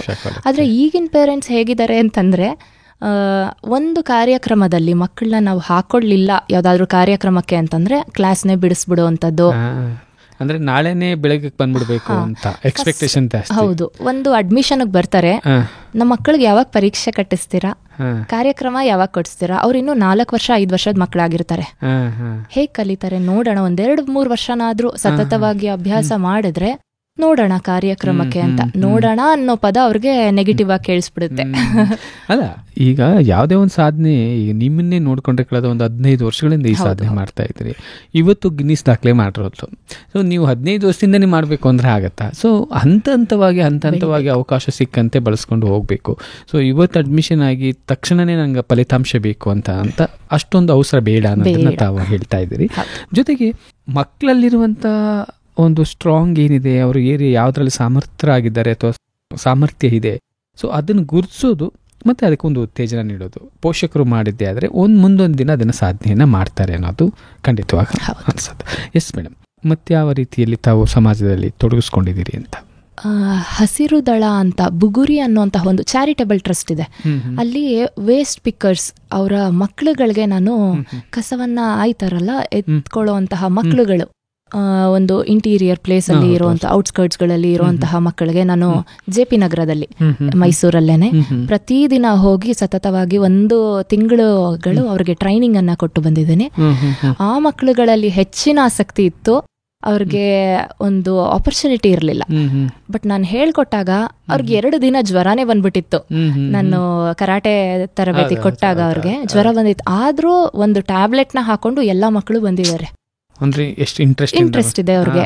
ಫೈಟಿಂಗ್ ಹೇಳ್ಕೊಟ್ಟಾಗಿರಬಹುದು, ಅವ್ರಿಗೆ ಒಂದು ಸ್ಟಾಮಿನಾ ಬಿಲ್ಡ್ ಆಗೋದಕ್ಕೆ ರನ್ನಿಂಗ್ ಮಾಡಿಸ್ತಾ ಇದ್ದೆ, ಪುಷಪ್ಸ್ ಗಳು ಮಾಡಿಸ್ತಾ ಇದ್ದೆ, ಎಕ್ಸಸೈಸ್ ವಾರ್ಮ್ ಅಪ್ ಎಕ್ಸಸೈಸ್ ಎಲ್ಲಾ ತರಾನು ಮಾಡಿಸ್ತಾ ಇದ್ದೆ, ಹ್ಯಾಂಡ್ ಮೂವ್ಮೆಂಟ್ಸ್ ಗಳು, ಪಂಚಿಂಗ್, ಬ್ಲಾಕ್ಸ್ ಆ ತರದ್ದೆಲ್ಲಾನು ಮಾಡಿಸ್ತಾ ಇದ್ದಾಗ ತುಂಬಾ ಇಂಟ್ರೆಸ್ಟಿಂಗ್ ಆಗಿ ಕಲಿತಾ ಇದ್ರು. ಕಿಕ್ಸ್ ಗಳು ಮಾಡೋದು, ಎಷ್ಟು ಅವರಲ್ಲಿ ಸಾಮರ್ಥ್ಯ ಹೆಚ್ಚಾಗಿತ್ತು, ತುಂಬಾ ಎಫೆಕ್ಟಿವ್ ಆಗಿ ಮಾಡ್ತಾ ಇದ್ರು. ಸ್ಟ್ರೆಂತ್ ಹಾಗೆ ಇತ್ತು ಅವರಲ್ಲಿ. ಅವರು ಒಂದು ಕಿಕ್ ಅನ್ನ ಮಾಡ್ತು ಅಂತಂದ್ರೆ 3 ಜನಕ್ಕೆ ಹೊಡೆಯೋ ಅಷ್ಟು ಸಾಮರ್ಥ್ಯ ಅವರಲ್ಲಿ ಇತ್ತು. ಅಂತ ಒಂದು ಕಡೆ ಹೋಗಿದ್ದಕ್ಕೆ ನಂಗೆ ತುಂಬಾ ಖುಷಿ ಆಯ್ತು. ಇಲ್ಲ, ಬಹಳ ಸಂತೋಷ. ಯಾಕೆಂದ್ರೆ ಯಾರು ಕಡೆಗಣಿಸ್ತಾರೋ, ಯಾರು ಸಮಾಜದಿಂದ ದೂರ ಉಳ್ಕೊಳ್ತಾ ಇದ್ದಾರೋ ಆ ಥರದವ್ರನ್ನ ಗುರುತಿಸಿ ಅವ್ರಿಗೂ ಒಂದು ಉತ್ತೇಜನ ನೀಡುವಂಥದ್ದು ಇದೆಯಲ್ಲ, ಇದು ಬಹುಶಃ ಆ ತಾಯಿ ಹೃದಯ ಬೇಕಂತ ಅನಿಸುತ್ತೆ. ಸೊ ಅದು ತಮಗಿದೆ ಅಂತ ನಾನು ಭಾವಿಸ್ಕೊಳ್ತೇನೆ ಮೇಡಮ್. ಸಾಕಷ್ಟು ಕ್ಷೇತ್ರಗಳಲ್ಲಿ ತಾವು ಸಾಧನೆಯನ್ನು ಮಾಡಿದಿರಿ, ನಿರಂತರವಾಗಿ ಪರಿಶ್ರಮವನ್ನು ಪಟ್ಟಿದ್ದೀರಿ. ಆ ಪರಿಶ್ರಮದ ಫಲವಾಗಿ ಈ ದಿನ ನಿಮಗೆ ಹಲವು ಪ್ರಶಸ್ತಿಗಳು ತಮ್ಮ ಜೊತೆ ಸೇರಿಕೊಂಡಿದೆ. ಆಗಲೇ ನಾನು ಹೇಳಿದೆ, ರಾಜ್ಯ ರಾಷ್ಟ್ರಮಟ್ಟದ ಪ್ರಶಸ್ತಿಗಳು ತಮಗೆ ಸಿಕ್ಕಿವೆ. ಸೊ ಬಹುಶಃ ನೀವು ಎಷ್ಟು ಹಣ ಸಂಪಾದನೆ ಮಾಡ್ತೀರಿ ಅನ್ನೋದಕ್ಕಿಂತ ಮುಖ್ಯವಾಗಿ ಎಷ್ಟು ತೃಪ್ತಿ ಕೊಟ್ಟಿದೆ ಅನ್ನೋದು ಬಹಳ ಮುಖ್ಯ ಆಗುತ್ತೆ. ಸೊ ಹಣದ ಜೊತೆ ಸಂತೃಪ್ತಿ ಕೂಡ ಬಹಳ ಮುಖ್ಯ. ಅದನ್ನು ಒಟ್ಟೊಟ್ಟಿಗೆ ತಗೊಂಡು ತಾವು ಹೋಗ್ತಾ ಇದ್ದೀರಿ. ನಿಮಗೊಂದು ಒಳ್ಳೆ ಎನ್ವೈರ್ನಮೆಂಟ್ ಸಿಕ್ಕಿದೆ, ತಾಯಿ ಮನೆ ಅಂತಲೇ ಹಸ್ಬೆಂಡ್ ಮನೆಯಲ್ಲೂ ಕೂಡ ಒಂದು ಒಳ್ಳೆ ವಾತಾವರಣ ಸಿಕ್ಕಿದೆ, ಅದನ್ನು ನಡೆಸ್ಕೊಂಡು ಹೋಗ್ತಾ ಇದ್ದೀರಿ. ನಿಮ್ಮ ಮುಂದಿನ ಗುರಿ ಏನು ಅಂತ? ನನ್ನ ಮುಂದಿನ ಗುರಿ ಏನು ಅಂತಂದ್ರೆ, ಹೀಗೆ ಈ ಒಂದು ತರಗತಿನ ನಿಲ್ಲಿಸದೆ ಕಂಟಿನ್ಯೂ ಮಾಡ್ಕೊಂಡು ಹೋಗ್ಬೇಕು, ನಿರಂತರವಾಗಿ ಲೈಫ್ ಲಾಂಗ್ ಈ ಒಂದು ಶಿಕ್ಷಣವನ್ನ ಎಲ್ಲ ನನ್ನ ಕೈಲಾದಷ್ಟು ಜನರಿಗೆ ತಲುಪಿಸ್ಬೇಕು ಅಂತ. ಇದು ನಮ್ಮ ಸಂಸ್ಕೃತಿ. Education is the best tool ಅಂತ ಹೇಳ್ತಾರೆ. ನಮ್ಮ ಶಿಕ್ಷಣದ ಜೊತೆಗೆ ಇದು ನಮ್ಮ ಸಂಸ್ಕೃತಿ. ಈ ಕಲೆ ಭರತನಾಟ್ಯ ಅನ್ನೋದು ನಾವೇ ಉಳಿಸಿ ಬೆಳೆಸಿ ಮಾಡದೇ ಇದ್ರೆ, ಇದಕ್ಕೆ ನೀರ್ ಹಾಕಿ ಪೋಷಣೆ ಕೊಡದೇ ಇದ್ರೆ ಇನ್ಯಾರು ಮಾಡ್ತಾರೆ? ಇದು ಇವಾಗ ಇತ್ತೀಚಿನ ದಿನಗಳಲ್ಲಿ ಫಾರಿನ್ ಕಂಟ್ರೀಸ್ ಅಲ್ಲೆಲ್ಲ ಇದು ಹೋಗ್ತಾ ಇದೆ, ಚಾಪನ್ನ ಮೂಡಿಸ್ಕೊಂಡಿದೆ. ಅಂತದ್ರಲ್ಲಿ ಅವ್ರಿಗಿರೋಂತ ಇಂಟ್ರೆಸ್ಟ್ ನಮಗ್ ಯಾಕಿಲ್ಲ? ನಾವು ಕಂಟಿನ್ಯೂ ಮಾಡ್ಕೊಂಡು ಹೋಗ್ಬೇಕು. ನಾನು ಕೊಳ್ಳೇಗಾಲದಲ್ಲೇ ಹುಟ್ಟಿದ್ದು ಮೈಸೂರು, ಬೆಳೆದಿದ್ದೆಲ್ಲ ಕೊಳ್ಳೇಗಾಲ ಆದ್ರಿಂದ ನನಗೆ ಅಲ್ಲಿನ ತರಗತಿಗಳನ್ನ ನಿಲ್ಸೋದಕ್ಕೆ ಇಷ್ಟ ಇಲ್ಲ. ತುಂಬಾ ಜನ ನಮ್ಮ ಸಂಬಂಧಿಕರು ಎಲ್ಲ ಹೇಳಿದ್ರು, ಇಲ್ಲಿ ಶುರು ಮಾಡು, ಓಡಾಡೋದು ಯಾಕೆ, ಮದ್ವೆ ಆದ್ಮೇಲೆ ಟ್ರಾವೆಲಿಂಗ್ ಯಾಕೆ ಮಾಡ್ತೀಯಾ? ಪ್ರತಿ ಶನಿವಾರ ಭಾನುವಾರ ನಾನಲ್ಲಿ ಓಡಾಡ್ಕೊಂಡು ಬರ್ತೀನಿ, ಸ್ಯಾಟರ್ಡೆ ಸಂಡೇಸ್. ಸೊ ಅಲ್ಲಿಗೆ ಯಾಕೆ ಹೋಗ್ತೀಯಾ ನೀನು, ಇಲ್ಲೇ ಶುರು ಮಾಡು ಅಂತ ಎಲ್ಲ ಹೇಳ್ತಾರೆ. ಬಟ್ ಅದನ್ನ ನನಗೆ ನಿಲ್ಸೋಕ್ ಇಷ್ಟ ಅಲ್ಲ. ನಾನು ಬೆಳೆದಿದ್ದ ಊರಲ್ಲಿ ಅಲ್ಲಿ ಎಷ್ಟ್ರ ಮಟ್ಟಕ್ಕೆ ಶಿಕ್ಷಣ ಸಿಕ್ತಿತ್ತಂತ ನನಗೆ ಗೊತ್ತು. ಅವಾಗ ಇರ್ಲಿಲ್ಲ ಇದಕ್ಕೆಲ್ಲ ಹೆಚ್ಚಾಗಿ ಗುರುಗಳು ಇರ್ಲಿಲ್ಲ ಈ ಕಲೆಗಳಿಗೆಲ್ಲ.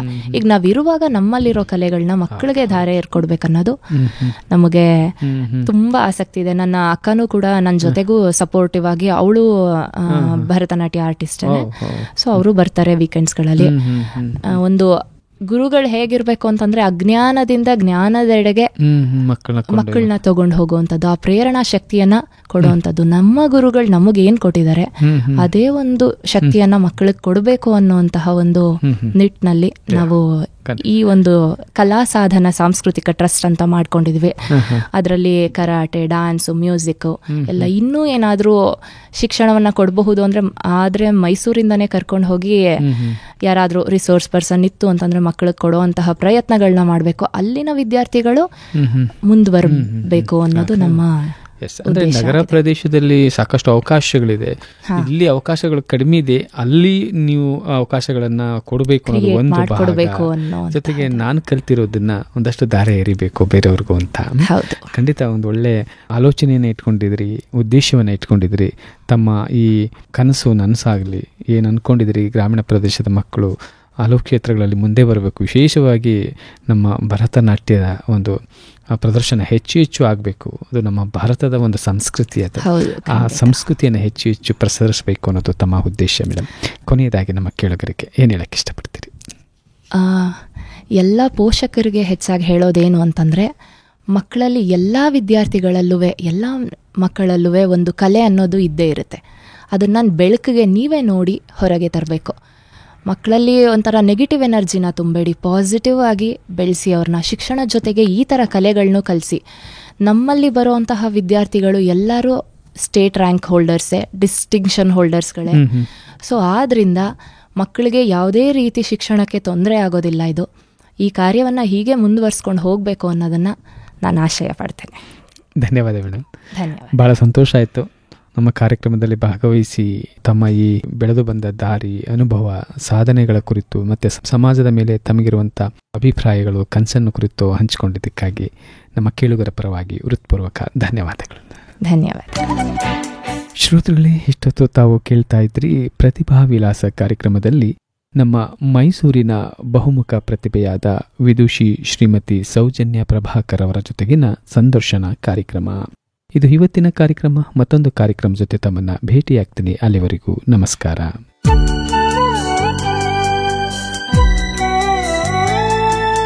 ನಮ್ಮ ನಾಡಿನಲ್ಲಿ ಹಲವಾರು ಪ್ರತಿಭಾವಂತರು ವಿವಿಧ ಕ್ಷೇತ್ರಗಳಲ್ಲಿದ್ದಾರೆ. ಈ ಪ್ರತಿಭಾವಂತ ಕಲಾವಿದರ ಉತ್ತೇಜನಕ್ಕಾಗಿ ನಮ್ಮ ಬಾನುಲಿ ಪ್ರಸ್ತುತಪಡಿಸುತ್ತಿದೆ ಪ್ರತಿಭಾ ವಿಲಾಸ. ಪ್ರತಿಭಾ ವಿಲಾಸ